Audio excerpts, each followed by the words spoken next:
જો તમને પૂછવામાં આવે કે એમેઝોન એટલે શું, એમેઝોન એક ઓનલાઈન શોપિંગ કંપની છે. તમારામાંથી મોટા ભાગનાનો જવાબ આ જ હોવાનો અને સ્વાભાવિક પણ છે, કારણ કે એમેઝોન એક ઓનલાઈન રિટેલર કંપની છે. પરંતુ એમેઝોન નામે દુનિયાનું સૌથી મોટું જંગલ દક્ષિણ અમેરિકામાં આવેલું છે, જે 5.5 મિલિયન વર્ગ કિલોમીટરમાં ફેલાયેલું છે.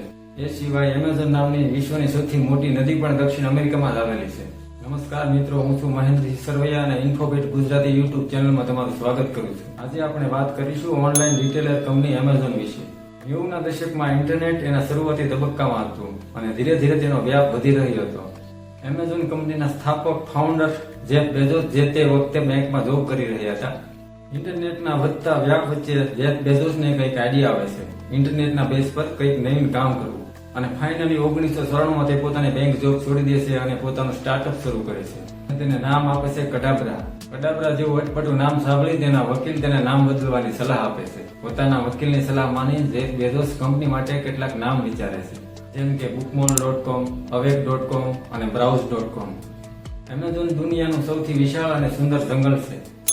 આ જંગલ બાયોડાયવર્સિટીનો ભંડાર છે. અહીં 16,000 પ્રકારના 390 અબજ વૃક્ષો છે. પોતાનો ઓનલાઈન બુક સ્ટોર પર એમેઝોનના જંગલ જેવો વિશાળ અને વિવિધતાવાળો હશે એમ વિચારી તેઓ એમેઝોન નામ કન્ફર્મ કરે છે. 1994 થી 2024 આ 30 વર્ષના ગાળામાં એમેઝોન એક ઓનલાઈન બુક સ્ટોર ન રહેતા એક વિશાળ રિટેલર કંપની બની ચૂકી છે. આ સિવાય કંપની અન્ય સર્વિસ પણ આપી રહી છે, જેમ કે Amazon Kindle, Amazon web service, Amazon prime video, Amazon pay વગેરે. શા માટે એમેઝોન આટલી બધી સફળ છે, તેની સફળતાનું રહસ્ય શું છે? આજે 2024માં એલોન મસ્કને પણ પાછળ રાખી દુનિયાની સૌથી ધનિક વ્યક્તિઓમાં સ્થાન મેળવનાર જેફ બેઝોસની કુલ સંપત્તિ $200 બિલિયન છે. શરૂઆતમાં એમેઝોન ફક્ત ઓનલાઈન બુક વેચતી કંપની હતી. અઢળક પુસ્તકોનો ખજાનો એક જ વેબસાઇટ પર. લોકોને રસ પડ્યો અને આઈડિયા ક્લિક થયો. 1994 થી 1996 ફક્ત 2 જ વર્ષના ગાળામાં કંપનીના 1,80,000 ગ્રાહકો બની જાય છે. કંપનીની રેવન્યુ વધતા જેફ બેઝોસ એમેઝોનને પ્રાઇવેટ લિમિટેડ કંપની ન રાખતા સ્ટોક માર્કેટમાં લિસ્ટેડ કરે છે. 1998 સુધીમાં કંપનીની રેવન્યુ $600 મિલિયન ને આંબી ગઈ. કંપની શરૂઆતથી જ પોતાના ગ્રાહકોને ખૂબ સારી સગવડતા આપતી હતી. બીજો તર્ક એવો અપાય છે કે જે તે વખતે એમેઝોનને ટક્કર આપે તેવી બીજી કોઈ કંપની ન હતી.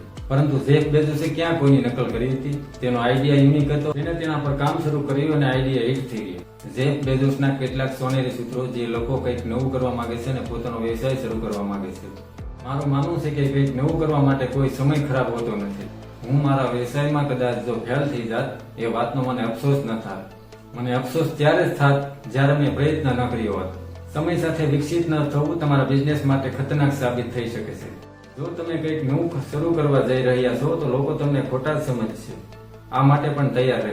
3 કોમ્પ્યુટર અને 3 કર્મચારી સાથે શરૂ થયેલા એમેઝોનમાં આજે 16 લાખ કર્મચારીઓ કામ કરે છે. જેફ બેઝોસ જ્યારે 4થા ધોરણમાં અભ્યાસ કરતા હતા ત્યારે સ્કૂલમાં નવું કોમ્પ્યુટર આવ્યું. સ્કૂલમાં કોઈ શિક્ષકોને કોમ્પ્યુટર ચલાવતા નહોતું આવડતું. બેઝોસ તેના મિત્ર સાથે મળીને કોમ્પ્યુટર મેન્યુઅલની બુક વાંચીને કોમ્પ્યુટર ચલાવતા શીખી જાય છે. 1994માં જ્યારે કંપની શરૂ કરી ત્યારે ઓનલાઈન સેલ્સનું સોફ્ટવેર ખુદ જેફ બેઝોસે બનાવ્યું હતું. એમેઝોનની શરૂઆતમાં તેને તેના માતા પિતા પાસેથી પૈસાની મદદ લીધી હતી. પોતે જે ધંધો કરવા જઈ રહ્યું છે તેના વિશે તેને તેના માતા પિતાને જણાવ્યું. ત્યારે તેના પિતાએ બેઝોસને સામો સવાલ કર્યો કે બેટા, ઇન્ટરનેટ એટલે શું? શરૂઆતના 7 વર્ષ સુધી કંઈ પણ પ્રોફિટ ન કરવા વાળી એમેઝોનની રેવન્યુ વર્ષ 2022 સુધીમાં $52,000 કરોડ સુધી પહોંચી જાય છે. પરંતુ નોંધવા જેવી વાત એ છે કે એમેઝોનમાં શરૂઆતના તબક્કામાં કામ સાદી રીતે થતું હતું અને ઘણી મહેનત માંગી લેવું હતું. જેમ કે જેફ બેઝોસ અને તેના સાથી કર્મચારી મિત્રો પુસ્તકોનું પેકિંગ પણ ખુદ કરતા હતા અને ડિલિવરી કરવા પણ ખુદ જતા હતા.